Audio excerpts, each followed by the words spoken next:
واحلل عقدة من لساني يفقهوا قولي. Assalamu alaikum wa rahmatullahi wa barakatuh.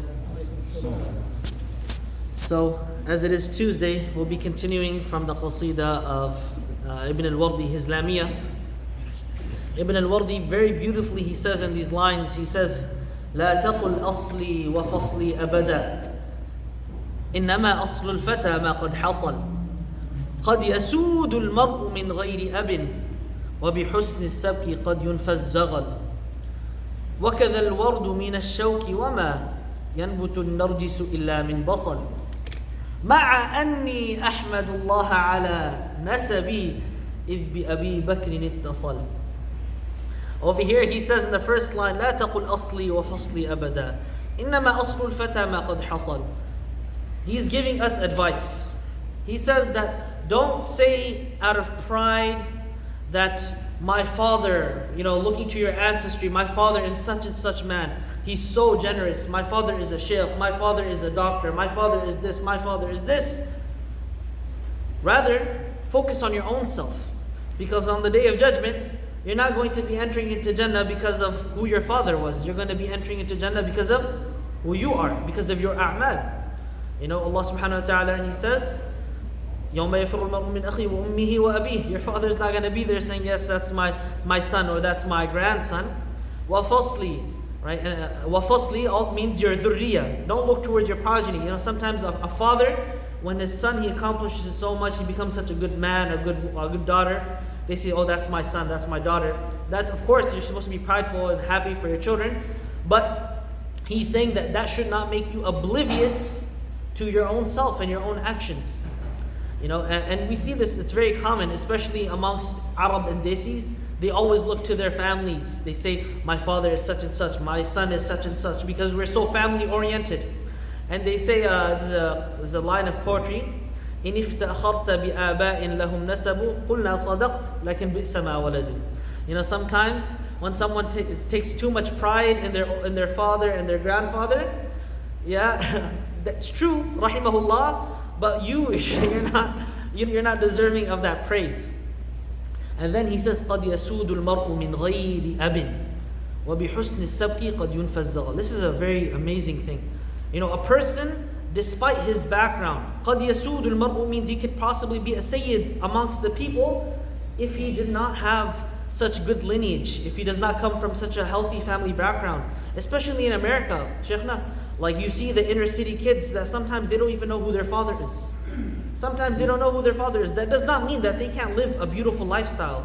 How many people are out there that they convert, and then sometimes the communities, they don't really understand what it means to come from those family backgrounds. So they say, oh, how's your dad? How's your mom? You don't know that his dad used to beat him and he was a drug addict and he was this and he was that. But Allah subhanahu wa ta'ala chose him for hidayah. Allah subhanahu wa ta'ala picked him out of that, right? So we should never judge people based off of their backgrounds.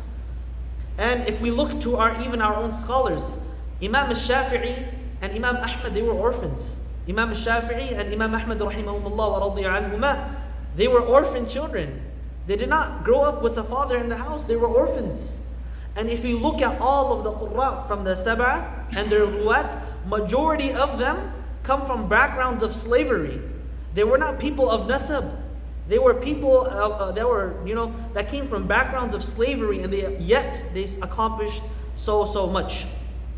قد يسود المرء من غير أب وبحسن السبك قد ينفى الزغل. And then he says وكذا الورد من الشوك وما ينبت النرجس إلا من بصل. He gives 3 examples here, very beautiful examples. He says like gold. Gold, it can be purified through the fire and that process, right? Zaghal means that the khabath, that gold, the fake gold that you could have. Al-ghish.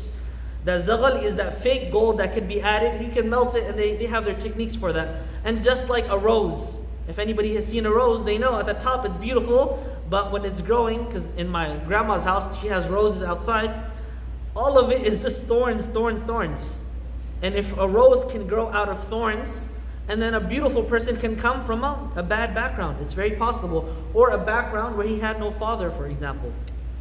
Not just because, it could be like the case of Imam Ahmad and Imam Shafi'i, where they were born and their fathers had already passed away. The Prophet ﷺ, he was born as an orphan. And then the last example, قَدْ يَنْبُتُ النَّرْجِسُ إِلَّا مِنْ بَصَلٍ. Just like that nargis plant, it comes from what? What comes from it? The basal, right? I don't know how to say nargis in English, so I'm sure you can understand that the plant that is associated with the onion, it looks nice. And then he says in the end, مَعَ أَنِّي أَحْمَدُ اللَّهَ عَلَى نَسَبِي إِذْ بِأَبِي بَكْرٍ اتصل. He says, but or maybe Ibn al-Wardi, he's saying this because his dad is corrupt, or his grandfather, he's not a good man. No. He's saying this for us, even though he himself, he is thankful to Allah subhanahu wa ta'ala that he comes from the lineage of Abu Bakr radiallahu anhu. So it's even better when you are good and your father is good. That's like the highest possible peak. When you yourself are good and your father is good and your grandfather is good. And we see so many examples throughout our tradition. Shaykhna Ibn Rushd, his father, his grandfather, Shuyukh, Ibn Taymiyyah, same thing. So many of the scholars of the past, they even had their fathers and grandfathers, that because they were scholars, it was passed down to them. And what's the ayah in Surah Al-Kahf?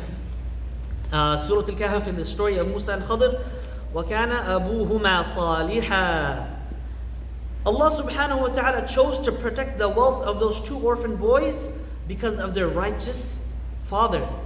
Because of their righteous, and some of the Mufassirun even mention, I think it's like the 7th or 8th grandfather.